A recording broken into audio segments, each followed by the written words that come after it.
Robert Downey Jr., ancien addict, incité par son père à l'âge de 5 ans, confesse la part de responsabilité de celui-ci dans ses addictions passées.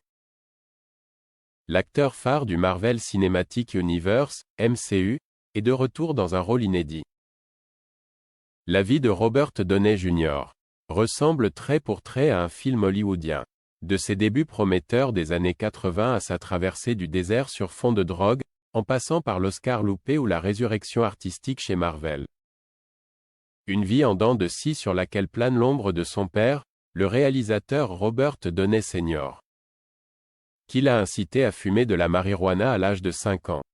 Récemment, dans un documentaire, l'interprète d'Iron Man se paye son père toxique et recontextualise tout son passé de toxicomane. Prochainement, celui-ci endossera le masque de Dr Fatalis dans le MCU. Un comeback que personne n'avait vu venir. En 1987, Robert Downey Jr. crève l'écran dans son premier vrai grand rôle. Celui de Julian dans Neige sur Beverly Hills adapté du best-seller subversif signé Bret Easton Ellis, Moins que zéro. Un jeune homme issu de la jeunesse dorée los-angélienne sombrant peu à peu dans la toxicomanie. Un rôle fort, éminemment prémonitoire, qui lui vaut d'être sous les spotlights. La nouvelle star d'Hollywood, jeune premier prometteur, c'est lui. Un fils de cinéaste en proie à devenir un acteur maudit. 6 plus tard, Robert Downey Jr.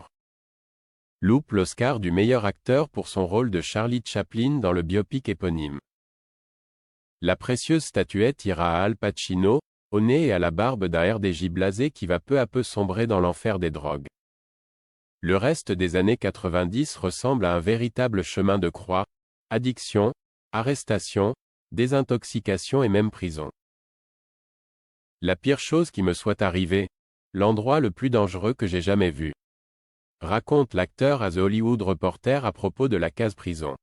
En 2022, la star du MCU, alors au sommet de sa gloire, revient sur sa toxicomanie passée. Et notamment l'impact qu'a eu son paternel dans sa consommation de drogue très tôt. Il raconte que c'est lui qui lui a tendu un joint quand il avait 5 ans. La figure paternelle s'explique en ces termes. Beaucoup d'entre nous ont fait des choses et ont pensé qu'il serait hypocrite de ne pas faire participer nos enfants à la marijuana et à des choses comme ça. Alors on a pensé que c'était mignon de les laisser en fumer. Un geste impensable aujourd'hui. 50 ans plus tard, son père renchérit, c'était un geste idiot de notre part, pour beaucoup d'entre nous, de partager ça avec nos enfants. RDJ, lui, s'il se paye un peu son père toxique, recontextualise l'époque et évoque Neige sur Beverly Hills dans un entretien accordé à People, c'était juste une époque dingue. Nous modifions toute notre conscience avec des substances. Je jouais juste un peu à vouloir m'apaiser ou rester chargé plutôt que de faire face au fait que les choses avaient un peu dérapé. Et c'est un euphémisme. RDJ, selon ses dires, est devenu toxicomane vers l'âge de 8 ans. Son succès précoce à Hollywood n'a pas arrangé son addiction. Cela lui a carrément fait péter les plombs. Jusqu'au moment où celui-ci a été incarcéré dans un pénitencier en 1999. Fin du game. Dans sa cellule, il regarde dans le rétro son succès passé car sa carrière est au point mort. Arrive une femme qui va le tirer des griffes de Satan. J'aimerais remercier mon vétérinaire, ma femme, Suzanne Donnet, là-bas, elle m'a trouvé quand j'étais un animal hargneux et elle m'a ramené à la vie grâce à son amour, lance RDJ lors des Oscars 2024 où il glane le sésame pour son rôle dans Oppenheimer. 2024 marque également le retour de Robert Downey Jr. au cœur du Marvel Cinematic Universe, MCU. Soit 5 ans après la mort de son personnage culte, Tony Stark alias Iron Man, dans Avengers, Endgame. Il est également là question d'un nouvel opus de la franchise à venir mais pas du tout d'un retour du super-héros.